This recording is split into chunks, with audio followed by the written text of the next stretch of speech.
এখন মক্তব বন্ধ হয়ে যাওয়ার কারণে আমরা যখন দ্বীনি বিষয়টা জানার চেষ্টা করি একটা বয়স হওয়ার পরে, সর্বপ্রথম কোন উস্তাদের কাছে যাই? উস্তাদের নাম হচ্ছে ইউটিউব। সবার প্রথম উস্তাদ আমাদের ইউটিউব, পরের উস্তাদ ফেসবুক। এবার সমস্যা হচ্ছে কি, আপনার তো এর আগে বিলকুল কোনো ধারণা ছিল না, বুনিয়াদি ধারণা নাই। তাই ইউটিউব বা ফেসবুক থেকে যা আসছে আপনি সেটিকে গিলে ফেলছেন। আর ইউটিউবে তো কাদিয়ানিরাও বসে আছে, ইউটিউবে অন্যান্য ফিতনাগুলোও বসে আছে। ফিল্টার যে করবেন, ফিল্টার করার মতো নলেজটাও আপনার নাই, কারণ আপনি বক্তব্যে পড়েন নাই। যদি পড়তেন তাইলে কি গ্রহণ করব আর কি করব না সেটার মধ্যে পার্থক্য বুঝতে পারতেন। যে মাছ আমি খাবো, কাটা খাবো না, আপনি মাছে কাটায় সবাই সবকিছু মুখে ঢুকিয়ে দিলেন, আপনার জানা নেই এর জন্য। এবং আমরা এখনকার শিশুদেরকে যদি জিজ্ঞাসা করি যে ইমানে মুজমল বা ইমানে মুফাসসল মুখস্থ বলুন, বেশিরভাগই বলতে পারবে না।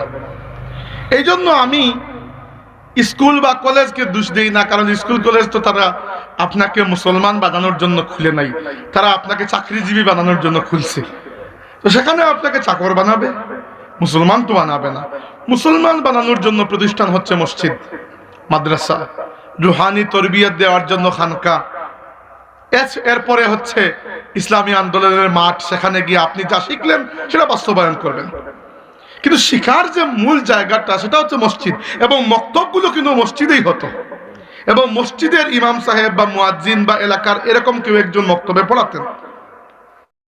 আমি কি করে জানাবো আমার আল্লাহর শুকরিয়া। আইনুহু ওয়া নাস্তাগফিরুহু ওয়া নু'মিনু বিহি ওয়া নাতাওয়াক্কালু আলাইহি ওয়া নাউযু বিল্লাহি মিন শুরুরি আনফুসিনা ওয়া মিন সাইয়্যাতি আ'মালিনা। মান ইয়াহদিহিল্লাহু তাআলা ফালা মুদিল্লা লাহু ওয়া মান ইউদ্লিল ফালা হাদিয়া লাহু। وأشهد أن لا إله إلا الله وحده لا شريك له وأشهد أن سيدنا ومولانا محمدا عبده ورسوله صلوات الله وسلامه عليه وعلى إخوانه من الأنبياء والمرسلين وعلى أزواجه الطيبين الطاهرين وعلى صحابته الغر الميامين وعلى التابعين ومن تبعهم بإحسان إلى يوم الدين. أما بعد، أعوذ بالله من الشيطان الرجيم. بسم الله الرحمن الرحيم. آمن الرسول بما أنزل إليه من ربه والمؤمنون كل آمن بالله وملائكته وكتبه ورسله لا نفرق بين أحد من رسله وقالوا سمعنا وأطعنا غفرانك ربنا وإليك المصير. صدق الله مولانا العظيم. درود شريف পড়ুন। সাল্লাল্লাহু আলা সাইয়্যিদিনা ওয়া মাওলানা মুহাম্মদ ওয়া আলা আলিহি ওয়া আসহাবিহি ওয়া সাল্লাম।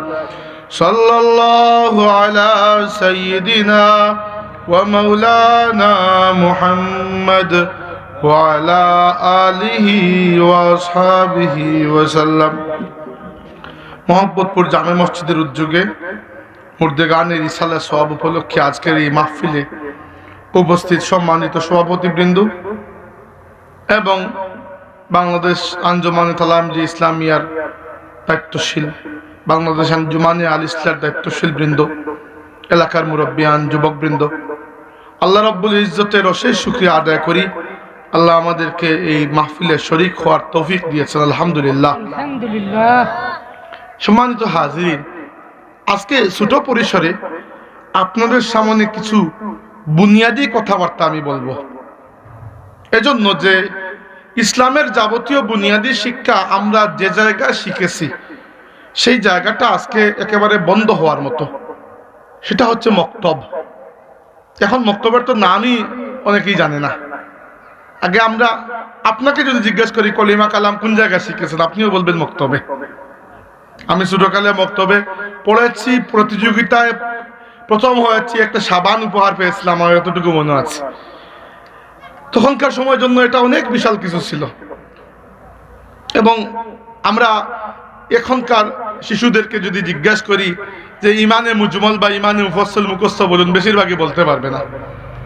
এই জন্য আমি স্কুল বা কলেজকে দোষ দিই না, কারণ স্কুল কলেজ তো তারা আপনাকে মুসলমান বানানোর জন্য খুলে নাই, তারা আপনাকে চাকরিজীবী বানানোর জন্য খুলছে। তো সেখানে আপনাকে চাকর বানাবে, মুসলমান তো বানাবে না। মুসলমান বানানোর জন্য প্রতিষ্ঠান হচ্ছে মসজিদ, মাদ্রাসা, রুহানি তরবিয়ত দেওয়ার জন্য খানকা, এরপরে হচ্ছে ইসলামী আন্দোলনের মাঠ, সেখানে গিয়ে আপনি যা শিখলেন সেটা বাস্তবায়ন করবেন। কিন্তু শিখার যে মূল জায়গাটা সেটা হচ্ছে মসজিদ, এবং মক্তবগুলো কিন্তু মসজিদেই হতো, এবং মসজিদের ইমাম সাহেব বা মুয়াজ্জিন বা এলাকার এরকম কেউ একজন মক্তবে পড়াতেন।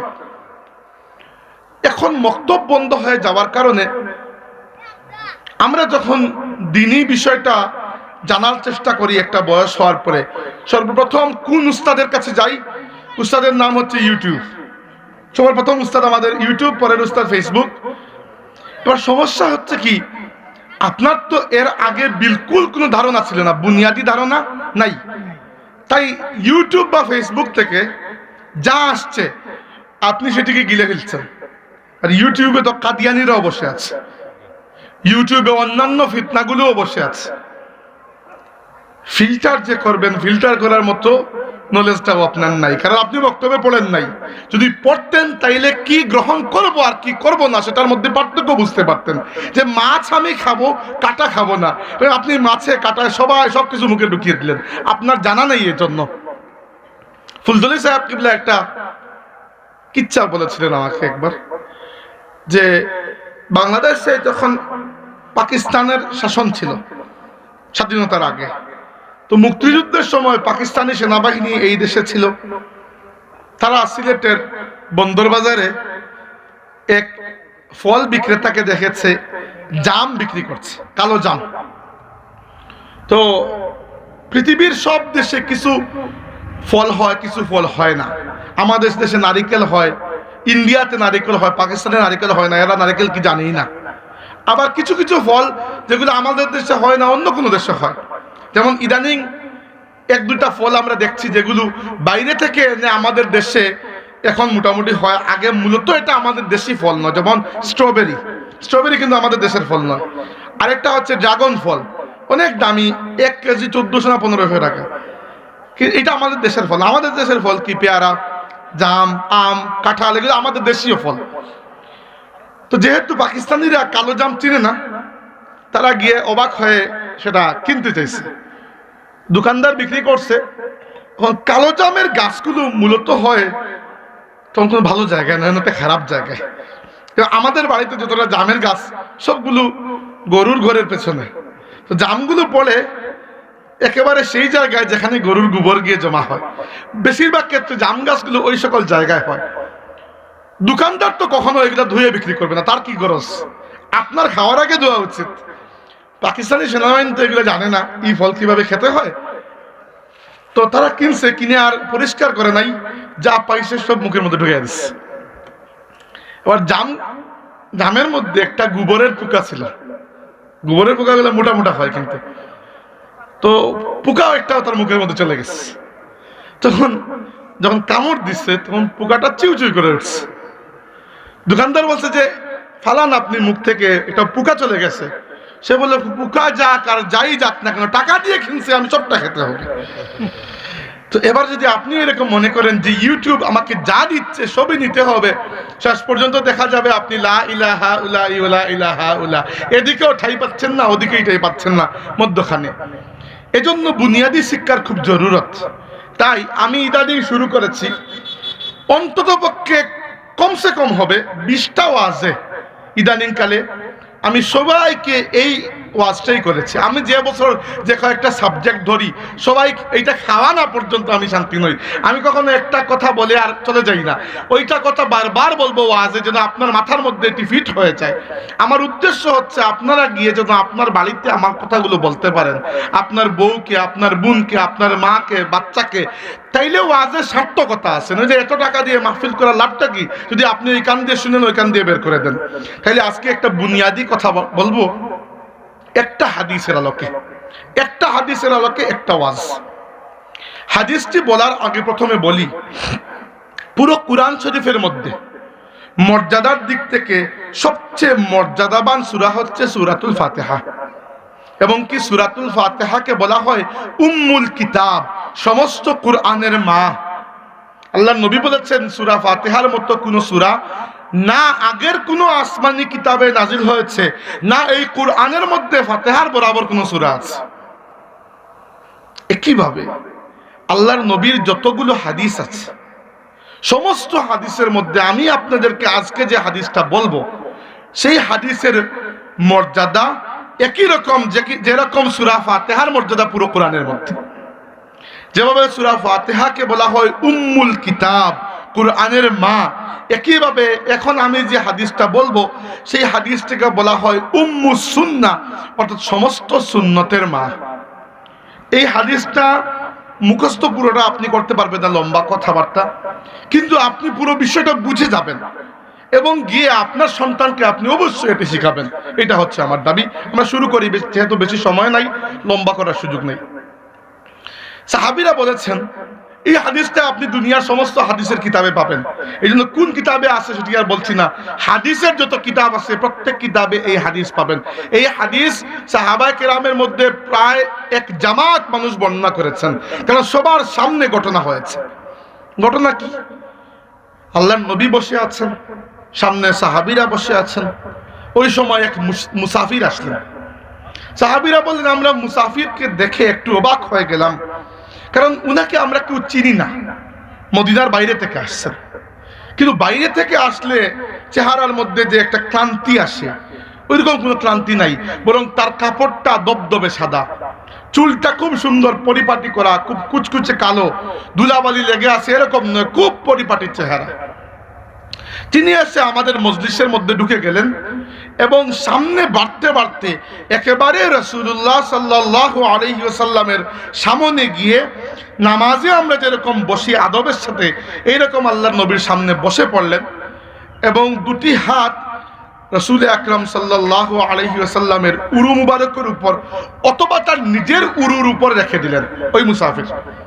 সাহাবীরা বললেন, আমরা দেখলাম শাদীদু বিয়াদিস সিয়াবি ওয়া শাদীদু সাওয়াদিশ শি'r, ওই যে মুসাফির উনার শরীরে দবদবা সাদা কাপড়, চুলগুলো খুব পরিপাটি করা, কুচকুচে কালো, কোনো ক্লান্তি নাই।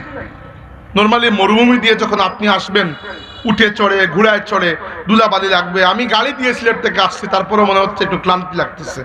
উনি তো আসছেন ঘোড়া দিয়ে বা উট দিয়ে। উনি বসে, সাহাবীরা বলে আমরা অবাক হয়ে তাকিয়ে আছি, দেখে মনে হচ্ছে যে উনি আল্লাহর নবীর খুবই পরিচিত, অথচ আমরা কেউ তাকে চিনি না। তিনি প্রথমে বললেন, প্রশ্ন করলেন, বললেন আখবিরনি আনিল ইসলাম, হে মুহাম্মদ সাল্লাল্লাহু আলাইহি ওয়াসাল্লাম, আমাকে বলুন ইসলাম কাকে বলে। কত বুনিয়াদি প্রশ্ন, আমি বলেছিলাম না এই বুনিয়াদি প্রশ্নগুলোর জবাব আমরা মক্তবে শিখেছি।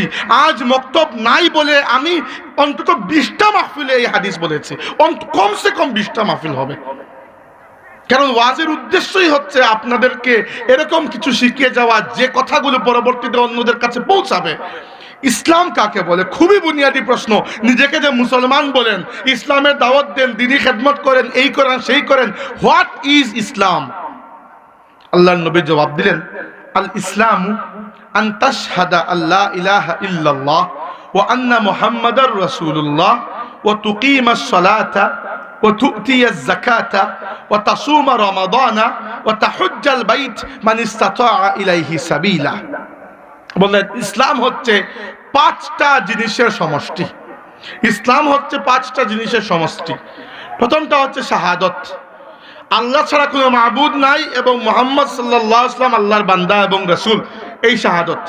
2 নম্বর নামাজ কায়েম করা, 3 নম্বর যাকাত আদায় করা, 4 নম্বর রমজান মাসে রোজা রাখা, 5 নম্বর সামর্থ্য থাকলে হজ করা।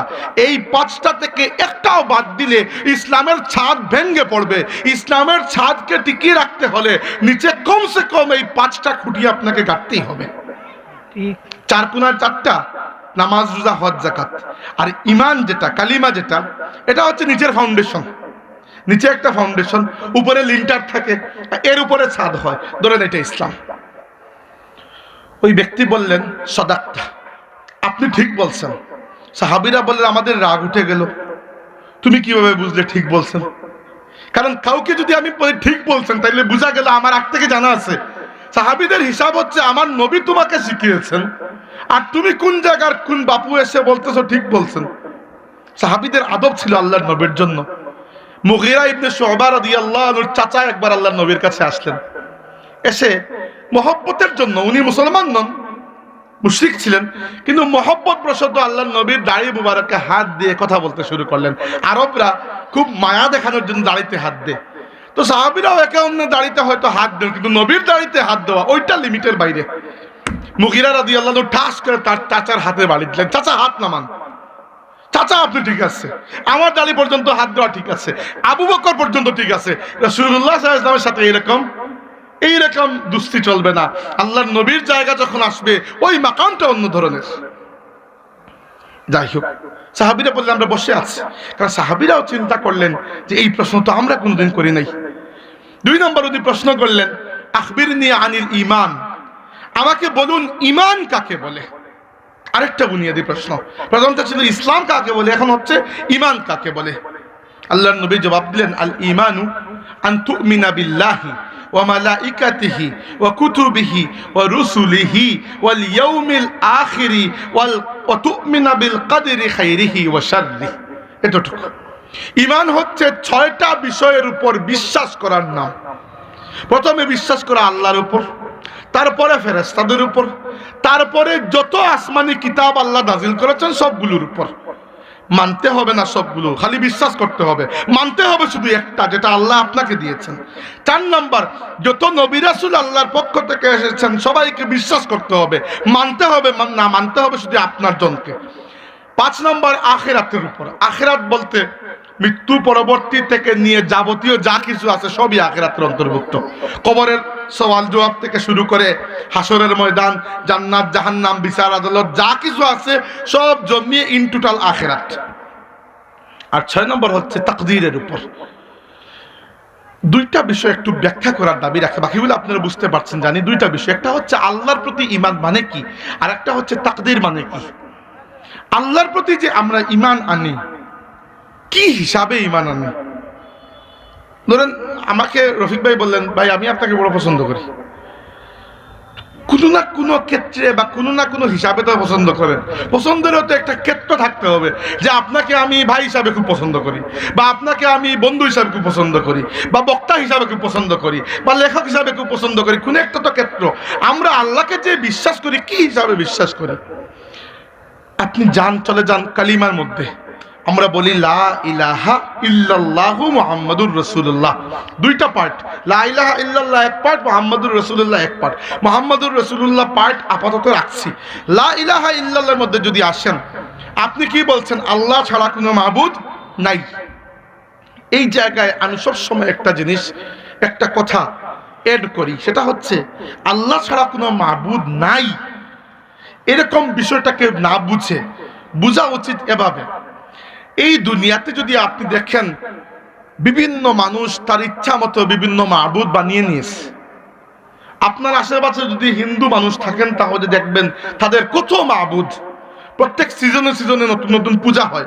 দুর্গা পূজা, কালী পূজা, লক্ষ্মী পূজা, সরস্বতী পূজা, আরো কত কিছু। তো তাদের তো মাবুদ আছে। হিন্দু ধর্মে মাবুদ এত বেশি, 33 কোটি খোদা হিন্দু ধর্মে। আবার দেখবেন অন্যান্য ধর্মেরও এরকম নানান ধরনের মাবুদ রয়েছে। বর্তমানে পৃথিবীতে একটা জাতি বেরিয়েছে খ্রিস্টানদের থেকে ভেঙ্গে আলাদা হয়ে, দাজ্জালি এক ফিতনা বর্তমানে দুনিয়াতে চলছে, যারা নিজেদেরকে বলে স্যাটানিস্ট, শয়তানের পূজারী। এরা শয়তানকে তাদের রব বিশ্বাস করে এবং সরাসরি ডেকে বলে যে we sold our soul to the devil, আমরা আমাদের রূহকে শয়তানের কাছে বিক্রি করে দিয়েছি। অথচ আল্লাহ বলেছেন ইন্নাল্লাহ ইশতারা মিনাল মুমিনিনা আনফুসাহুম ওয়া আমওয়ালাহুম বিআন্না লাহুমুল জান্নাহ, আল্লাহ জান্নাতের বিনিময়ে মুমিনদের জানমাল কিনে নিয়ে গেছেন। যে তোমার জানমাল তোমার নয়, আল্লাহর। আল্লাহ যেখানে ইচ্ছা সেটি ব্যবহার করবেন। আল্লাহ রূপ দিলে আলহামদুলিল্লাহ, শিফা দিলেও আলহামদুলিল্লাহ, মারলেও আলহামদুলিল্লাহ, বাঁচালেও আলহামদুলিল্লাহ। তাইলে যেটি আল্লাহর উপর বিশ্বাস বলতে কি বুঝায়? বলতে বুঝায় এটা যে এই দুনিয়াতে মানুষ লাখো লাখো ঈশ্বর দেবতা গড বানিয়েছে, মানে ইবলিস যাকে যেভাবে নাচাতে পারে সেভাবেই নাচিয়েছে। এই সমস্ত খুদাগুলোর মধ্যে দাঁড়িয়ে যখন আপনি বলবেন লা ইলাহা ইল্লাল্লাহ, আল্লাহ ছাড়া কোনো মাবুদ নাই, এর মূল অর্থ হচ্ছে লাইসা ফিহি ইলাহুন হাক্কুন ইল্লাল্লাহ। তুমি যতই খুদা বানাও, 33 কোটি কেন 33,000 কোটিও যদি বানিয়ে নাও, আল্লাহ রাব্বুল আলামিন ছাড়া আমার ইবাদত কবুল করার দাবি বা যোগ্যতা আর কারোর মধ্যে নাই। আসল বিষয়টা বুঝতে পারছেন? অর্থাৎ তুমি যত মাথা নোয়াও না কেন, আমি জানি যে তোমার সামনে যাকে রেখে তুমি মাথা নোয়াচ্ছ তার এই দাবি নাই যে তোমার মাথার সেজদা সে নিতে পারবে। এটা একমাত্র আল্লাহর জন্য। মাঝে মধ্যে মানুষ কি করে, এটা আমি মাঝে মধ্যে বলি যে আমরা মাথা দিয়ে আল্লাহকে সেজদা করি, ঠিক আছে, মাঝে মধ্যে আমাদের অন্তর আল্লাহ ব্যতীত অন্য কাউকেও সেজদা করে। কিভাবে?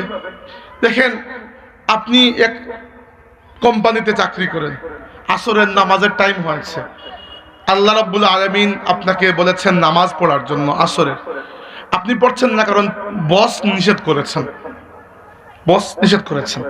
তাহলে আপনি বসকে কষ্ট দিতে চাচ্ছেন না, কিন্তু আল্লাহর আদেশ যে অমান্য করছেন সেই দিকে কিন্তু খেয়াল নাই। আল্লাহ নারাজ হলে হোক, কিন্তু বসকে নারাজ করা যাবে না, হিসাবটা তো এরকম। তাইলে আপনি মাথা দিয়ে সেজদা করে আল্লাহকে আপনি বোকা বানিয়ে দেবেন? এটা এত সহজ? কারণ আল্লাহ তো ভালো করে জানেন আপনার অন্তর তো বসকে সেজদা করতেছে। হিসাবটা এরকম না? আমাদের প্রত্যেকের মধ্যে একটা ফেরাউন বসবাস করে। হ্যাঁ, ফেরাউনের শক্তি ছিল তাই সে অনেক নাফরমানি করেছে, আমাদের শক্তি নাই থাকলেও আমরাও এরকম নাফরমানি করতাম। মানুষ এইরকম নাফরমান যে মানুষ আল্লাহ রাব্বুল আলামিন যে মানব জাতির আদি পিতা আদম আলাইহিস সালামকে ফেরেশতাদের মাধ্যমে সেজদা করিয়ে ইজ্জত দিয়েছিলেন, সেই মানুষ নিজের হাতে পুতুল বানিয়ে সেই পুতুলকে সেজদা করতেছে। আপনি একবার চিন্তা করে দেখুন, শয়তানও আমাদের অবস্থা দেখে হাসে যে এদের অবস্থাটা আমার চেয়ে বত্তর। ছাগলের সামনে, গরুর সামনে, সাপের সামনে, ব্যাঙের সামনে সূর্য উঠতেছে, একবার সেজদা, ডুবতেছে দুইবার সেজদা, ও আল্লাহ খালি সেজদাই করতেছে। এমন নামাজ যেখানে খালি সেজদা আর সেজদা, দাঁড়াতেই পারলে না তুমি, তোমার কোনো মেরুদণ্ডই নাই। শয়তান যাকে শিরকের মধ্যে নিয়ে গেছে, বুঝবেন এই মানুষটা কোনোদিন আর মাথা তুলে দাঁড়ানোর শক্তি থাকবে না। আল্লামা ইকবাল রহমতুল্লাহ আলাইহির একটা শের আমি আপনাকে বলি। তিনি বলেছিলেন, वो एक सजदा जो तुझे गिरा गुजरता है देता है आदमी को हजार सज्जों से निजात।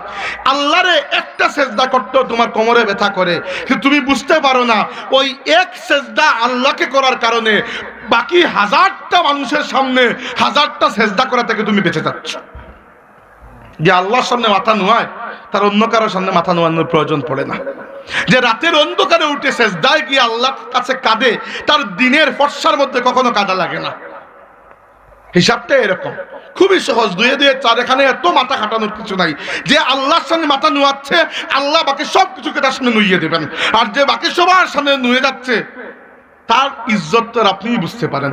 অতএব আল্লাহর উপর বিশ্বাস মানে হচ্ছে লাইসা ফিহি ইলাহুন হাক্কুন ইল্লাল্লাহ, আল্লাহ ছাড়া আমার ইবাদত বলতে খালি নামাজ রোজা নয়, ইবাদত বলতে আমার পুরো জিন্দেগিতে যার হুকুম আমি চূড়ান্ত মনে করব, আমি মনে করব যে আমার বিচারক আল্লাহ, আমাকে হুকুমদাতা আল্লাহ। হ্যাঁ, আল্লাহর হুকুমের অধীনে মায়ের হুকুমটাও আমি মানব। মা যদি বলেন বাবা দাড়িটা শেভ করে ফেলো, করবো না, কারণ এটি আল্লাহ রাব্বুল আলামিনের হুকুমের বিরুদ্ধে চলে যায়। লা তাআতা লিমাখলুকিন ফি মাসিয়াতিল খালিক, আল্লাহর আদেশের বিরুদ্ধে কোনো মাখলুকের আদেশ পালন করা যাবে না। হ্যাঁ, আল্লাহর আদেশের অধীনে নেতার আদর্শ পালন করব, বাবারটাও, মায়েরটাও, উস্তাদেরটাও, স্ত্রী করবে স্বামীরটাও, অবশ্যই ছোট ভাই করবে বড় ভাইটাও, অবশ্যই, কিন্তু এটা আল্লাহর আদেশের অধীনে, এটা ইন্ডিপেন্ডেন্ট নয়, স্বাধীন নয়। আপনার ইচ্ছা পরাধীন। যত সময় পর্যন্ত আপনার জীবনের প্রত্যেকটি ক্ষেত্রকে আপনি আল্লাহর হুকুমের গুলাম বানাতে না পারবেন, শুধুমাত্র নামাজ পড়ে আপনি জান্নাতে যেতে পারবেন না, এই চিন্তাও বাদ দিয়ে দেন। আল্লাহ বলেছেন ওয়ামা খালাকতুল জিন্না ওয়াল ইনসা ইল্লা লিয়াবুদুন, মানুষকে একমাত্র আমি আমার ইবাদতের জন্য সৃষ্টি করেছি, মানুষ এবং জিনকে।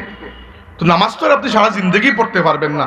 নামাজের টাইম কত সময়? দিনে 24 ঘন্টার মধ্যে 5 ওয়াক্ত নামাজ পড়তে কতক্ষণ যায়? 1 ঘন্টাও যায় না সত্যিকার করতে।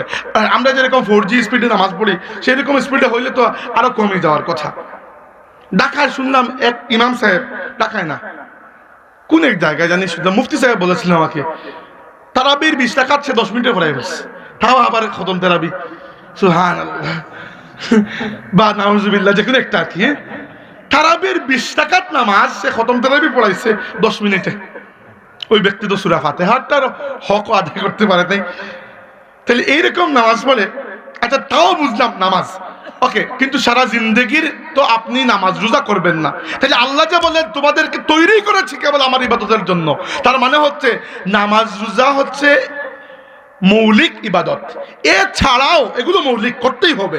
এছাড়াও আপনার পুরো নিজামে জিন্দগির যত দিক রয়েছে সবগুলো আল্লাহর হুকুমের অধীনে আসতে হবে। আপনি এরকম বলতে পারবেন না যে আল্লাহ তুমি মসজিদে, তুমি কিন্তু ব্যাংকে নয়। আল্লাহ রাব্বুল আলামিন ব্যাংকেও, সেখানে গিয়েও যদি আপনি সুদি লেনদেন করেন সেখানেও আল্লাহকে ভয় করতে হবে। যদি না করেন মসজিদে এসে খালি সেজদা দিয়ে আপনি আমাকে বোকা বানাতে পারবেন, ফেরেশতাকেও পারবেন, আল্লাহকে পারবেন না।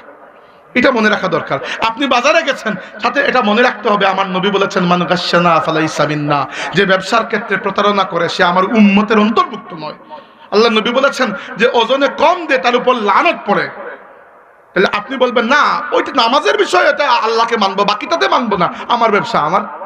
নো নো নো নো, এটা ইসলাম নয়। তাইলে এটা ইবাদত নয়। যখন আপনি কাউকে টাকা ধার দিয়েছেন বা ব্যাংকে টাকা জমা রেখেছেন, সুদ খাওয়ার সম্ভাবনা আছে, সুযোগও আছে, কিন্তু আপনি বাদ দিলেন কারণ আপনার রব নিষেধ করেছেন, আপনি আল্লাহর বান্দা হয়ে গেলেন। তখন আপনি বুঝবেন আপনি আল্লাহর বান্দা হয়ে গিয়েছেন। এটা অনেক বড় একটা কনসেপ্ট, মানুষ বুঝে না আসলে। মানুষ মনে করে খ্রিস্টানদের একটা ফিলোসফি হচ্ছে যে ঈশ্বর তো চার্চের ভেতরেই। ইসলাম আমাদেরকে এটা শেখায় না ঈশ্বর চার্চের ভেতরে না, আমাদের আল্লাহ শুধুমাত্র মসজিদের ভেতরে নয়। যতক্ষণ পর্যন্ত আপনার জিন্দগির প্রত্যেকটা কাজের মূল মধ্যখানে আল্লাহ রাব্বুল আলামিনের জাতে পাককে আপনি নিয়ে আসতে না পারবেন, ততক্ষণ পর্যন্ত মুসলমানই, ওই সকল নামে মুসলমানই, ওই সকল মুসলমানরা দুনিয়াতে ইসলামের কি খেদমত করে ফেলবে, নিজেরটাই নিয়ে টানাটানি। তাইলে আল্লাহর উপর বিশ্বাস মানে আপনার জীবনের প্রত্যেকটা ক্ষেত্র, every aspects of your life, আপনার জীবনের প্রত্যেকটা ক্ষেত্র যতক্ষণ না আল্লাহর হুকুমের অধীন হবে ততক্ষণ পর্যন্ত ওই নাম কাওয়াজে মুসলমান হয়ে কি লাভ হবে আল্লাহু আলাম। আর 2 নম্বর তাকদীর যেটা বলছিলাম, বাদ বাকি ঈমান তো বুঝতে পারছেন। তাকদীর যেটি বলছিলাম, তাকদীরটা একটু গুরুত্বপূর্ণ, অনেকেই বুঝেন না। তাকদীর মানে কি? তাকদীর মানে হচ্ছে আল্লাহ রাব্বুল আলামিনের ইলম, আল্লাহর ইলম। আল্লাহ খুব ভালো করে জানেন আপনার অতীত, বর্তমান এবং ভবিষ্যৎ। এবার আপনি যদি বলেন তাইলে ওই যখন ভালো মন্দ সব আল্লাহ লিখে রেখেছেন, সেটা আমি চুরি করলে আমার দোষ না, দোষ আল্লাহর, এরকম যদি বলেন তাহলে আপনি তাকদীর বুঝতে পারেন না। এই জন্য আমি আপনাকে বলছি না, এক নাস্তিক ব্যক্তি ঢাকা বিশ্ববিদ্যালয়ে থাকার সময় আমাকে এই যুক্তি দিয়েছিলেন, এই জন্য আমি আপনাদেরকে আগ থেকে ক্লিয়ার করে দিচ্ছি।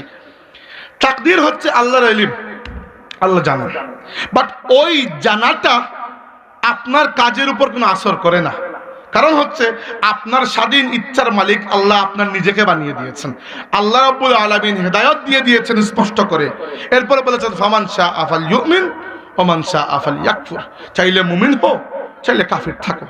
জবরদস্তি কাউকে হেদায়েত দেওয়া আল্লাহর উদ্দেশ্য নয়। এবার আল্লাহ রাব্বুল আলামিন, একজন চোর যখন চুরি করতে চায় সে তো অবশ্যই চুরির জন্য তার শক্তির প্রয়োজন রয়েছে। এই শক্তিটা তাকে আল্লাহই দিচ্ছেন, কারণ সে আল্লাহর কাছে চাচ্ছে আল্লাহ আমি চুরি করবো, শক্তি দাও। কিন্তু আল্লাহ যে তাকে শক্তি দিচ্ছেন এর মধ্যে কিন্তু আল্লাহর সন্তুষ্টি নাই। তাইলে বোঝা গেল আল্লাহর তৌফিক এবং আল্লাহর খুশি দুইটা এক জিনিস নয়। যেমন ক্লাসে ছাত্ররা বসে আছে, ছাত্ররা উস্তাদকে বললো, একজন ছাত্র, যে উস্তাদ আমি প্রস্রাব করে আসি। তিনি বললেন, না তুমি 2 মিনিট আগে গেছো, একবার বসো, এখন পরে যাবে। সে বললে, জি না, চলে যাই। উস্তাদ বললেন, না বসো। সে আবার বলো, চলে যাই চলে যাই চলে যাই চলে যাই। উস্তাদ এক সময় বিরক্ত হয়ে বলেন, যাও, যা ইচ্ছা করো। ওইটা কি খুশি হয়ে বলেছেন তিনি, বা ওইটা কি অনুমতি? ওটা তো অনুমতি নয়, এটা তো তিনি বলেছেন যাও, যা ইচ্ছা করো। তো একজন আল্লাহ কুরআন শরীফে বলেছেন, ওমান ইউশাকিকির রাসূল মিন বাদি মা তাবায়্যানা লাহুল হুদা ওয়া ইয়াত্তাবি গায়রা সাবিলিল মুমিনিন নুওয়াল্লিহি মা তাওয়াল্লা ওয়া নুসলিহি জাহান্নাম। হেদায়েত এত স্পষ্ট হওয়ার পরও যারা আমার রাসূলের পথ ছেড়ে, আমার রাসূলের বিরোধিতা করে এবং মুসলমানদের পথ ছেড়ে ওই কাফিরদের সাথে গিয়ে মিলে যায়, সে যে পথে যেতে চায় আমি আল্লাহ তাকে সে পথেই নিব এবং এক সময় গিয়ে জাহান্নামে নিক্ষেপ করব। বাবারে, তোমাকে এত বলার পরও তুমি সুদি কারবার ছাড়বে না, সমস্যা নাই, আল্লাহর ফেরেশতা এসে তোমাকে আটকাবেন না, যা ইচ্ছা করো, এক সময় তো তোমার বিচার হবে। তাকদীর হচ্ছে আল্লাহ রাব্বুল আলামিন খুব ভালো করে জানেন আমরা কি করেছি, কি করছি আর কি করব। কিন্তু যেহেতু আল্লাহ আমাদের ইচ্ছাকে আমাদের অধীনে নিয়ে দিয়েছেন, তাইলে আমরা ইচ্ছা খাটিয়ে যে কাজগুলো করব সেগুলো বিচার হবে। আর যেখানে আমাদের ইচ্ছা নাই সেখানে আল্লাহ বিচারও করবেন না। যেমন আল্লাহ মা বাবা বাছাই করার সুযোগ তো আমাদেরকে দেন নাই। আল্লাহ যে সিদ্ধান্ত নিয়েছেন যে মা বাবার ঘরে আসবো, সেই মা বাবার ঘরেই এসেছে। তাইলে আল্লাহ কখনো আপনাকে প্রশ্ন করবে না, তুমি অমুকের ছেলে কেন? এটা তো আমার ইচ্ছার উপর না, আমার মৃত্যু আমার ইচ্ছার উপর না, ওইটা আল্লাহ যতদিন হায়াত রেখেছেন। আপনি যদি আত্মহত্যা না করেন, আত্মহত্যা করলে আপনি আল্লাহর নিয়ামতকে, জিন্দেগিকে অস্বীকার করছেন, এটা অপরাধ। নইলে আল্লাহ কখনো জিজ্ঞেস করবে না, এই তুমি সিলেটে কেন মরেছো, কেন ঢাকায় মরো নাই? এইটা তো আমার ইচ্ছার উপর নয়। বুঝতে পেরেছেন? তাইলে যে বিষয়গুলো আমার ইচ্ছার বাইরে সেগুলোর কোনো বিচার হবে না, সেগুলো আল্লাহর পক্ষ থেকে নির্ধারিত। আর যেগুলো আমার ইচ্ছার অধীন সেগুলোর উপর আমার বিচার হবে। এজন্য আল্লাহ রাব্বুল আলামিন জানেন কি না জানেন বা কি জানেন সেটিও তো আমি জানি না। সুতরাং এই চিন্তায় পড়ার দরকার নাই যে আমার ভবিষ্যৎ আল্লাহ ভালো জানেন, জান্নাতে কি জাহান্নামে, খামখা নামাজ পড়ে আর কি করব। আল্লাহ কি জানেন সেটাও তো তুমি জানো না। তো আল্লাহ হয়তো জানেন যে তুমি তাওবা করে ফিরে আসবে তার পথে, তো ঠিক আছে, তাওবা করে ফেলো। আল্লাহর নবীকে সাহাবীরা বলেন, ইয়া রাসূলুল্লাহ, কল্যাণ অকল্যাণ সব তো আল্লাহর হাতে, তিনি জানেন। আল্লাহ নবী বললেন, হ্যাঁ। সাহাবীরা, একজন সাহাবী বললেন, ইয়া রাসূল, তাহলে আমরা নেক আমল কেন করি? আল্লাহ নবী বললেন, আল্লাহ কি জানেন সেটা কি তুমি জানো? তিনি বলেন, না। আল্লাহ নবী, তাহলে নেক আমল করো, কারণ আল্লাহ কি জানেন না জানেন বাদ দাও ওইটা। আল্লাহ তো তোমাকে ওয়াদা দিয়েছেন যে ফামান ইয়ামাল মিসকালা যাররাতিন খাইরান ইয়ারা ওয়া মান ইয়ামাল মিসকালা যাররাতিন শাররান ইয়ারা। আল্লাহ বলেছেন, ইল্লাল্লাযীনা আমানু ওয়া আমিলুস সালিহাতি ওয়া তাওয়াসাউ বিল হাক্কি ওয়া তাওয়াসাউ বিস সবর। আল্লাহ তোমাকে ক্যাটাগরি দিয়ে দিয়েছেন, ঈমান আনলে, নেক আমল করলে আমি জান্নাত দেব। আল্লাহ কি জানেন না জানেন তোমার ওটা নিয়ে চিন্তা করার তো কোনো কারণ নাই। এই জন্য তাকদীরের উপর বেশি করে মাথা মগজ দৌড়ানো আপনার ঈমানকে নষ্ট করে ফেলবে। আপনি শুধু এতটুকু বিশ্বাস রাখুন যে আমার কল্যাণ ও কল্যাণ সব আল্লাহর পক্ষ থেকে আসে, সব আল্লাহ জানেন। আর আল্লাহর হেদায়েত কুরআনের আকারে আমার সামনে স্পষ্ট আছে। আমি কুরআন এবং সুন্নাহর মধ্যে যা পেয়েছি সেই অনুযায়ী আমল করব। আল্লাহ ওয়াদা দিয়েছেন জান্নাতে প্রবেশ করাবেন। এর বাইরে আল্লাহ কি জানেন না জানেন, বাবারে, আল্লাহর ইলম হচ্ছে অসীম, তোমার ব্রেন হচ্ছে সীমাবদ্ধ। এবার তুমি যদি চিন্তা করো এই বোতলের মধ্যে পুরো বঙ্গোপসাগরের সমস্ত পানিকে ঢুকিয়ে ফেলতে পারবে? পারবে না, কারণ বঙ্গোপসাগরের পানি এত বিশাল আর তোমার বোতলটা ছোট। এবার তুমি কি করে মনে করো তোমার এই এতটুকু ব্রেইনের মধ্যে আল্লাহর ইলমকে তুমি পুরোপুরি ঢুকিয়ে ফেলো? এটা তো সম্ভবই না। এটা হচ্ছে তাকদীর। তাইলে আল্লাহ নবী ওই মুসাফিরকে বললেন, ইসলাম হচ্ছে 5টা বিষয়ে আমল করার নাম, আর ঈমান হচ্ছে 6টা বিষয়ে বিশ্বাস করার নাম। দেখেন, উল্টাপাল্টা করবেন না আবার। ইসলাম মানে বিশ্বাস করা না, ইসলাম হচ্ছে পালন করা। আপনি বললেন আমি নামাজের উপর খুব বিশ্বাস করি কিন্তু নামাজ পড়ি না, এখানে লাভ নেই। এখানে বিশ্বাস করার বিষয়ই নয়, বিশ্বাস করার বিষয় ফেরেশতার উপর। খালি বিশ্বাস করলেই হবে যে ফেরেশতা আছেন, খালাস, আর কিছুই লাগবে না। কিন্তু নামাজের ক্ষেত্রে আল্লাহ নবী বলেছেন, তুকিমাস সালাত, নামাজ তোমাকে কায়েম করতে হবে, ওয়া তুতিয়াজ যাকাত, যাকাত আদায় করতে হবে, ওয়া তাসুমা রমাদান, রমজানের রোজা পালন করতে হবে, ওয়া তাহুজ্জাল বাইত, এবং আল্লাহর ঘরের হজ করতে হবে। ওইগুলা করার উপর। আর ঈমানটা হচ্ছে বিশ্বাস করার উপর। বুঝতে পেরেছেন? ওই ব্যক্তি বললেন, আপনি ঠিক বলছেন। 2টা প্রশ্ন হয়ে গেল, ইসলাম কাকে বলে, ঈমান কাকে বলে। 3 নম্বর তিনি বললেন, আখবিরনি আনিল ইহসান, আমাকে বলুন ইহসান কাকে বলে। ইহসান অর্থ হচ্ছে কোন জিনিসকে সুন্দর করা, এই মাহফিলটা আপনারা এই হাওড়ের মধ্যে করতে পারতেন একটা চেয়ার রেখে, কিন্তু এরকম করেছেন একটা জিনিসের সৌন্দর্য আছে, যে জিনিসটা যেভাবে খাটে সুন্দর লাগে। আমি স্যান্ডেল নিয়ে চলে আসতে পারতাম, এটা ময়লা হয়ে যাবে, সুন্দর না বিষয়টা, একটু স্যান্ডেল নিচে রেখে আসছি, উদাহরণ দিলাম। এটা হচ্ছে ইহসান, যে কোনো কাজকে সুন্দর করে করা। তো ইহসান ইসলামের একটা বুনিয়াদী চিন্তা। ওই মুসাফির বললেন যে ইহসান কাকে বলে? আল্লাহ নবী জবাব দিলেন, শুনুন জবাব দিলেন, আল ইহসানু আন তা'বুদাল্লাহা কাআন্নাকা তারাহু ফাইন লাম তাকুন তারাহু ফাইন্নাহু ইয়ারাকা। ইহসান হচ্ছে তুমি এমন ভালো করে, এমন সুন্দর করে আল্লাহর ইবাদত করবে যে তো তুমি নিজের চোখে তোমার রবকে দেখতে পাচ্ছ। নামাজে যখন দাঁড়াবে এই মনোভাব নিয়ে দাঁড়াবে। ফাইন লাম তাকুন তারাহু, যদি সেই লেভেলে পৌঁছাইতে না পারো, কারণ এই লেভেল তো সহজ বিষয় নয়, ফাইন্নাহু ইয়ারাকা, তাইলে মিনিমাম কমসে কম এতটুকু চিন্তা করো যে তিনি তোমাকে দেখতে পাচ্ছেন। তাহলে লেভেল দুইটাই। আমাদের তো এরও নিচ্ছে অবস্থা, একটা মশা গেলেও আমরা বুঝতে পারি সামনে দিয়ে মশা গেছে। সাহাবীরা তীর মারলেও বুঝতে পারতেন না নামাজে কেউ একজন তীর মারছে। পার্থক্য এই জায়গায়, তারা যখন দাঁড়াতেন বুঝতে পারতেন ওয়াকুমু লিল্লাহি কানিতিন, আল্লাহর জন্য দাসত্বের মতো দাঁড়াও। এটা অনেক বড় কিছু।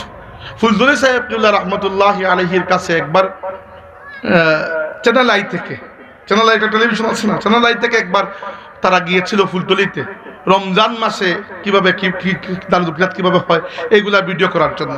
আমি ছোট ছিলাম, তো বিকালে ফুলতুলি সাহেব বসে আছেন, আমরা পাশে দাঁড়িয়ে আছি।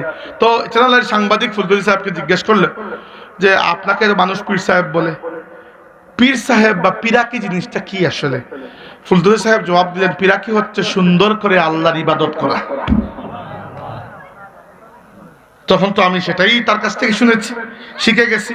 পরবর্তীতে যখন এই হাদিসটা আমি পড়েছি, বুঝতে পেরেছি ফুলতুলি সাহেব আল্লাহর নবীর কাছ থেকে জবাব পেয়ে জবাব দিয়েছেন। কারণ এই জবাবটা মূলত কার? মূলত আল্লাহর রাসূলের। যে ইহসান হচ্ছে এমন করে আল্লাহর ইবাদত করা যেন তুমি চোখের সামনে আল্লাহকে দেখতে পাচ্ছ। এবার আপনি চিন্তা করেন, এই চিন্তায় যদি কেউ নামাজে দাঁড়ায়, তার নামাজ আর বাকিদের নামাজ এক হবে? কখনো হবে না। অথবা দুই নম্বরটাও অন্তত বাচ্চা একেবারে এ প্লাস যদি নাও হয়, অন্তত পক্ষে এ ক্যাটাগরির তো হওয়া উচিত যে অন্তত পক্ষে এতটুকু করো যে আল্লাহ তোমাকে দেখতে পাচ্ছেন। আমরা নামাজে এমন ভাবে দাঁড়াই যে কোনো মতে ফরজটা শেষ হয়। এই জন্য আমাদের নামাজে ফরজ আদায় হয়ে যায়। এটা আল্লাহর দয়া যে আল্লাহ বেখেয়ালে বললেও মোটামুটি ফরজটা কবুল করে নেন।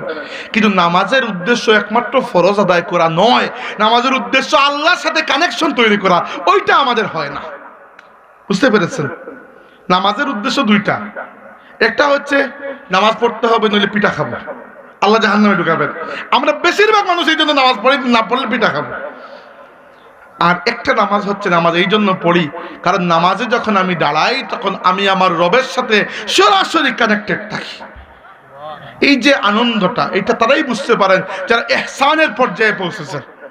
ইহসানের পর্যায়ে বুঝতে পেরেছেন? এখন ইহসান দুনিয়ার যত পিরাকি, যত অলিয়া উলিয়ার ওলায়াত, যত মারিফত তরিকত যা কিছু আছে সবগুলোর জড় বুনিয়াদ হচ্ছে এই ইহসান। বুঝতে পেরেছেন? তিনটা প্রশ্ন। 4 নম্বরে ওই মুসাফির প্রশ্ন করলেন মাতা সাআ, কিয়ামত কখন হবে? আর 10 মিনিট, কিয়ামত কখন হবে? 4 নম্বর প্রশ্ন। আল্লাহর নবী বললেন মাল মাসউলু আনহা বিআলামা মিনাস সাইল, এই ব্যাপারে যাকে প্রশ্ন করা হচ্ছে তিনি, যিনি প্রশ্ন করছেন তার চাইতে বেশি জানেন না। এর মানে হচ্ছে হে মুসাফির, এই ব্যাপারে তুমি যতটুকু জানো অতটুকু আমিও জানি, এর বেশি কেউ জানেন না। মানে হচ্ছে কিয়ামত কখন হবে এই ইলমটা একমাত্র আল্লাহ রাব্বুল আলামিনের কাছে। আল্লাহ এই নলেজটা কাউকেই দেন নাই। 2 নম্বর আরেকটা অর্থ হতে পারে যে এই ব্যাপারে আমি জানি কিন্তু উম্মতকে জানানোর কোনো পারমিশন নাই। কারণ কিয়ামত কখন হবে সেটি জানলে তার কোনো পরীক্ষাই থাকলো না। আমরা চিন্তা করব যা করার করে ফেলে, কিয়ামতের 20 দিন আগে কোমরে কাপড় বেঁধে এমন তাওবা করার দিব সব গুনাহ মাফ। তাহলে তো পরীক্ষা থাকলো না, পরীক্ষা তো থাকতে হবে। এই জন্য আল্লাহ বলেছেন ইন্নাস সাআতা আতিয়াতুন বলেন না সূরা তাহার আয়াত, ইন্নাস সাআতা লাআতিয়াতুন আকাদু উখফিহা লিতুজজা কুল্লু নাফসিন বিমা তাসআ। হে মুসা, কিয়ামত আসবে, তবে কখন সেটা আমি লুকিয়ে রেখেছি যেন আমার বান্দাদেরকে আমি ঠিক ঠিক পুরস্কার দিতে পারি। কারণ কখন কিয়ামত জানলে তো আর কোনো পরীক্ষাই থাকলো না। এই জন্য আল্লাহ নবী জবাব দেন নাই, মুসাফিরকে বলেছেন, হে মুসাফির, এই ব্যাপারে আমি তোমার চাইতে বেশি জানি না, মানে হচ্ছে তুমি যতটুকু জানো ততটুকু আমিও জানি যে এইটা আল্লাহর হাতে, আল্লাহ যখন চাইবেন তখন হবে। 5 নম্বর এবং শেষ প্রশ্ন, ওইটা বলে শেষ আমাদের বক্তব্য। মুসাফির জিজ্ঞেস করলেন, ইয়া রাসূলুল্লাহ, তাহলে আমাকে কিয়ামতের কয়েকটা আলামত বলুন যেগুলো দেখে আমি বুঝতে পারবো যে কিয়ামত নিকটে চলে আসছে। আল্লাহ নবী বললেন, কিয়ামতের বহু আলামতের মধ্যে 2টা বলে, কিয়ামতের বহু আলামত আছে বিভিন্ন হাদিসে। এই হাদিসে আল্লাহ নবী 2টা বলেছেন আনতালিদাল আমাতু রাব্বাতাহা, 2 নম্বর ওয়া আনতারাল হুফাতাল উরাতাল আলাতা রিআ আশ-শাই ইয়াতাতাওয়ালুনা ফিল বুনয়ান। প্রথম আলামত হচ্ছে কিয়ামতের যে দাসী তার মুনিবকে জন্মদান করবে। এর অর্থ হচ্ছে সন্তান মায়ের সাথে এত জুলুম, এত দুর্ব্যবহার করবে, মনে হবে মা তার কিনা গোলাম আর সে হচ্ছে মায়ের মুনিব। নাউজুবিল্লাহ। যখন হে মুসাফির এই বিষয়টা দেখবে সমাজে, বুঝতে পারবে কিয়ামত তোমার ঘরের পাশে চলে আসছে। আছে না কিছু মানুষ, হ্যাঁ, মায়ের কথা মাঝে মধ্যে আমরাও জীবনে উল্টাই। আমার মা আজকে আমাকে বলেছেন, না গতকালকে আমি ঢাকা থেকে এসে পাঞ্জাবিটা পরিবর্তন করেই মাহফিলে বেরিয়ে পড়েছি। মা বলেছেন, আজকে না গেলে হয় না বাবা, এত কষ্ট করে আসছো। আমি বললাম, না হয় না, মানুষকে কথা দিয়ে দিয়েছে আসবো। আল্লাহ নবী ওইগুলো বুঝাতে চান না, এগুলো তো আমরা স্বাভাবিক মানুষ হিসাবে হয়। আল্লাহ নবী বলেছেন এমন কাজ, ধরেন একটা উদাহরণ দিলে বুঝবেন। এমনও তো বদবখ্ত আছে যারা মাকে নিয়ে বৃদ্ধাশ্রমে রেখে আসে। এই টাইপের বদবখ্ত যারা, আল্লাহ নবী এদের কথা বলেছেন যে দাসীর মতো আচরণ মায়ের সাথে করা হবে। আর 2 নম্বর আল্লাহ নবী বলেছেন যে তুমি দেখবে এক সময় যারা খালি পায়ে খালি গায়ে মরুভূমিতে ছাগল চড়াইতো, মেষ চড়াইতো, উট চড়াইতো, এরা এত ধনী হয়ে গেছে যে উঁচু উঁচু বিল্ডিং তৈরির প্রতিযোগিতা করতেছে। বর্তমানে আরব বিশ্বে আমরা সেটা দেখতেছি। আরব বিশ্ব বলতে পুরো খালিজ এলাকা, সৌদি বলেন, দুবাই, আবুধাবি, কুয়েত, কাতার, বাহরাইন, ওমান, ইয়ামেন তো গরিব, বাদ বাকি আরবের যত এলাকা আছে সবগুলা কি হয়, উঁচু উঁচু লম্বা লম্বা বিল্ডিং তৈরি হচ্ছে। এবং এগুলা যে খুব প্রয়োজনে হচ্ছে সেরকম কিছু না। মূল উদ্দেশ্য হচ্ছে ওই দেশের বাদশাহ বানিয়েছে 100 তলা, আমাকে বানাইতেই হবে 120 তলা, নাহলে ইজ্জত নেই। উনি বলছেন, না না, ও বানিয়েছে 120 তলা, আমাকে 40 তলা না বানাইলে আর তো মুখ থাকবে না আমার। আসল কাহিনী এটা। বিল্ডিং বানানোর জন্য আল্লাহ নবী নিষেধ করেন, দরকার হলে বানান, কিন্তু এরা বিল্ডিং তৈরির প্রতিযোগিতায় লিপ্ত হবে, অসুস্থ প্রতিযোগিতা। এবং ওই যে দুবাইয়ে বুর্জ খলিফা, এত লম্বা একটা বিল্ডিং বানাইছে, 100 কত তলা জানো। এখন সৌদি আরো লম্বা বানাইতেছে কিংডম প্যালেস, তা কিংডম টাওয়ার জেদ্দায়। এত উঁচু বিল্ডিং এ তো প্রথমে মানুষ থাকতেই পারে না, অক্সিজেনের সংকট হয়ে যায়। 1 2 নম্বর, এত উঁচু বিল্ডিং ভাড়া দিতে দিতে তো আপনি ফকির হয়ে যাবেন যদি থাকে না বাই চান্স। 3 নম্বর, আল্লাহ না করে যদি ভূমিকম্প আসে, আপনি নামতে 3বার ভূমিকম্প হয়ে 4বার শেষ হয়ে যাবে। এরপরে চিন্তা করেন, যদি আপনি ধরেন খুব জরুরি কাজে নিচে নেমে আসছেন, আপনাকে ফ্লাইট ধরতে হবে, 140 নম্বর তলা থেকে নিচে আসলেন, এসে চিন্তা করলেন মোবাইলটা রেখে আসছেন বা পাসপোর্ট, চিন্তা করেন ওইটা গিয়ে আনতে আনতে আপনার প্লেন গন, শেষ। না, এটা আমি জোকসে পার্টি একটা কৌতুকের জন্য বললাম, কিন্তু এই সকল বিল্ডিং, গত কয়েকদিন আগে আমি যখন পড়ছিলাম, ইংল্যান্ডের একটা সংবাদ মাধ্যম আছে খুবই পপুলার, গার্ডিয়ান একটা পত্রিকা আছে, তারা লিখছে যে এই সকল বিল্ডিং হচ্ছে গোস্ট বিল্ডিং, বুতুড়ে বিল্ডিং। কিন্তু মানুষ থাকে না, বেশিরভাগই খালি। তো মানুষ না থাকলে তো জিনবুতি থাকবে, আর কে থাকবে? তো এটা ব্রিটিশ মিডিয়া ফাইজলামি করে বলেছে, কিন্তু বলেছে সত্য কথা, যে সত্যিকার অর্থে এইসব বিল্ডিং এর অর্ধেক খালি থাকে। এই সকল বিল্ডিং মানুষ তৈরি থাকার জন্য বানানো হয় নাই, বেটাগিরি দেখানোর জন্য বানানো হয়েছে। আল্লাহ নবী বলেছেন যখন দেখবে, এবং কি বলেছেন যে এক সময় যারা খালি পায়ে খালি গায়ে বেশ চড়াতো, আরবে 1940-50-এর দশকে আরবের মাটির নিচ থেকে তেল প্রথমে আবিষ্কার হলো। এর আগে সৌদি, কুয়েত, কাতার, বাহরাইন, ওমান, এদের একটু ইতিহাস পড়ে দেখবেন এরা কি করতো। দুইটা কাজ, হয় সাগর থেকে মাছ ধরে মাছ বিক্রি করতেন, আর নইলে ওই যে খামার, ওই যে খামারও ভালো না, কিছু ওই মেষ, ভেড়া, বকরি ওইগুলো নিয়ে মরুভূমিতে ছেড়ে দিতেন, ওইগুলো চড়াতেন, আর কিছুই না। রাতারাতি এরা ধনী হয়ে গিয়েছিলেন, কারণ তেল পাওয়া গেছে। দুনিয়ার সবচেয়ে মূল্যবান সম্পদ বর্তমানে তেল। এই তেল তো তাদের কোনো অবদান না, আল্লাহর রসুলের কদম মুবারকের বরকতে আল্লাহ আরবের জমিনের নিচে তেল রেখে দিয়েছেন। এটা আবিষ্কার তারা নিজেরা আবিষ্কার করে নাই, করেছে পশ্চিমা বিশ্ব থেকে বিজ্ঞানীরা এসে। নিজেরা কিছুই পারে না, এরা লেখাপড়াও করে না। কারণ যে সন্তান দেখে আসছে যে আমার বাবার কয়েক হাজার কোটি টাকার ব্যাংক ব্যালেন্স, সেই সন্তানটা খামাখা পড়ালেখা করতে যাবে না। কারণ সে জানে আমি পড়ালেখা না করলেও 20-22 জন চাকর নকর সবসময় আমার সাথে আছে। তো অবস্থা এরকম যখন দেখবে, তোমরা বুঝবে যে কিয়ামত নিকটবর্তী। এই 5টা প্রশ্ন আল্লাহর নবী 4টার জবাব দিয়েছে না, একটার জবাব দেন নাই যে কিয়ামত কখন হবে, ওটা আল্লাহ জানেন ভালো। এই জিজ্ঞাসা করে মুসাফির চলে গেল। সাহাবীরা বলেন আমরা তো বড় অবাক, কে এই মুসাফির, আসলেন কোন জায়গা থেকে, আর এত এত গুরুত্বপূর্ণ প্রশ্ন যেগুলো আমাদের করা উচিত ছিল কিন্তু আমরা কখনো করি না। আল্লাহ নবী দেখলেন সাহাবীদের মুখ একবারে হাঁ করে আছেন। জিজ্ঞাসা করলেন তোমরা কি চিনতে পেরেছো উনি কে? সাহাবীরা বলেন আল্লাহ এবং রাসূল ভালো জানেন। রাসূলুল্লাহ বলেন হাযা জিবরিল আতাকুম ইউআল্লিমুকুম দীনাকুম, উনি হচ্ছেন আল্লাহর ফেরেশতা জিবরাইল আলাইহিস সালাম, এসেছিলেন তোমাদেরকে তোমাদের দ্বীন শেখানোর জন্য। যে প্রশ্নগুলো তোমরা আমাকে করার কথা কিন্তু লজ্জা পেয়ে, ভয় পেয়ে, সম্মান করে করো না, কিন্তু করা দরকার ছিল। আল্লাহ আমাকে দুনিয়া থেকে বিদায় দেওয়ার আগে জিবরাইলকে পাঠিয়ে প্রশ্ন করিয়ে আমাকে দিয়ে জবাব দিয়ে তোমাদের জন্য ইসলামের মূল বুনিয়াদী শিক্ষাকে আল্লাহ রেকর্ড করে রেখে দিয়েছে। কাহিনী এই জায়গায়। তো এইগুলা, এই হাদিসটা হয়তো অনেকে জানতেন না, কিন্তু এই বিষয়গুলো আপনাদের কাছে একবারে অপরিচিত নয়। কারণ আপনারা মক্তবে যারা পড়েছেন তারা আমরা জানি কালিমা, নামাজ, রোজা, হজ, যাকাত, ইমানে মুজমাল, ইমানে মুফাসসাল, এগুলো আমরা পড়ে এসেছি। কিন্তু আমি বললাম তাদের জন্য যারা মক্তবে পড়ে নাই, এদের জন্য ইসলামের এই বুনিয়াদী শিক্ষাটা খুবই জরুরি, খুবই জরুরি, খুবই জরুরি। এই আমি আর লম্বা করছি না, কারণ আমাকে পরের মাহফিল যেতে হবে নবীগঞ্জ, সিলেট গিয়ে ওই দিকে ঘুরে যেতে হবে অনেক দূর, যেতে 2 ঘন্টা লেগে যাবে। এই জন্য লম্বা করছি না। যেটা বলে গেলাম আপনাদেরকে, যদি বিষয়টা বুঝে থাকেন তাইলে এই শিক্ষাটা আপনার ছোট ভাই, আপনার বোন, আপনার মাও যদি এমনকি না জানেন ইসলামের বেসিক জিনিসগুলো জানিয়ে দেবেন যে এটা হচ্ছে ইসলাম, এটা ঈমান, এই জায়গায় আছে ইহসান আর কিয়ামতের আলামত। এইগুলা, এই 4টা ইসলামের বুনিয়াদী ইলম। ইসলাম সংক্রান্ত ইলম, ঈমান সংক্রান্ত ইলম, ইহসান সংক্রান্ত ইলম, যাকে আমরা তাসাউফ বলি, তাকে তাসাউফ বলা হয় বা তাজকিয়া বলা হয়, যে কোনো কিছু। আর হচ্ছে কিয়ামতের আলামত। কিয়ামত কখন হবে ওটা বাদ দেন, কারণ ওইটা আল্লাহ নবী জবাব দেন নাই, ওইটা আপনি জবাব খুঁজলেও পাবেন না, কারণ ওইটা আল্লাহ জানেন।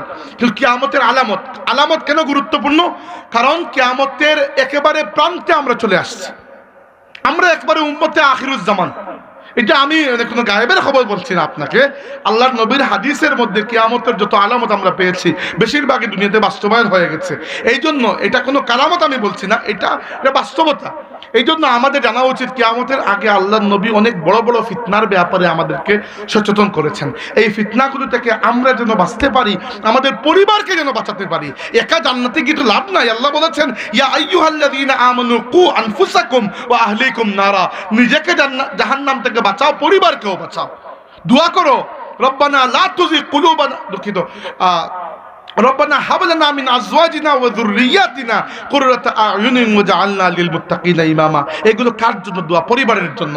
আপনিও যদি দেখেন, আল্লাহ না করুক কিয়ামতের দিন আপনার মা অথবা বাবা আল্লাহর আদালতে আটকে গেছেন, আপনার কি ভালো লাগবে সেটা? এই জন্য এই বিষয়গুলো, ওয়াজের উদ্দেশ্য হচ্ছে, আমি প্রত্যেক ওয়াজে এটা বলি, বাকি যা করেন, আমার ওয়াজ যেটা আপনি শুনছেন এটি আপনার পরিবারের কাছে পৌঁছানো। হ্যাঁ, আমার মতো করে পারবেন না, আমি জানি, একবার শুনেই তো এরকম পারবেন না, কিন্তু যা আপনি বুঝতে পেরেছেন সেভাবে বুঝাবেন যে ইসলামের বুনিয়াদী শিক্ষা এইগুলাতে পাক্কা থাকা কমসে কম জরুরি। এইগুলা A+ নয়, এগুলা 33 কোনো মতে পাস করা, এর নিচে নামলেই ফেল করবেন। হ্যাঁ, এর উপরে যত যেতে পারেন মাশাআল্লাহ, আবু বকর সিদ্দিক হয়ে যান আপনি মাশাআল্লাহ, কিন্তু এতটুকু 33, এর নিচে নামলেই F গ্রেড, ফেল করে ফেলবেন।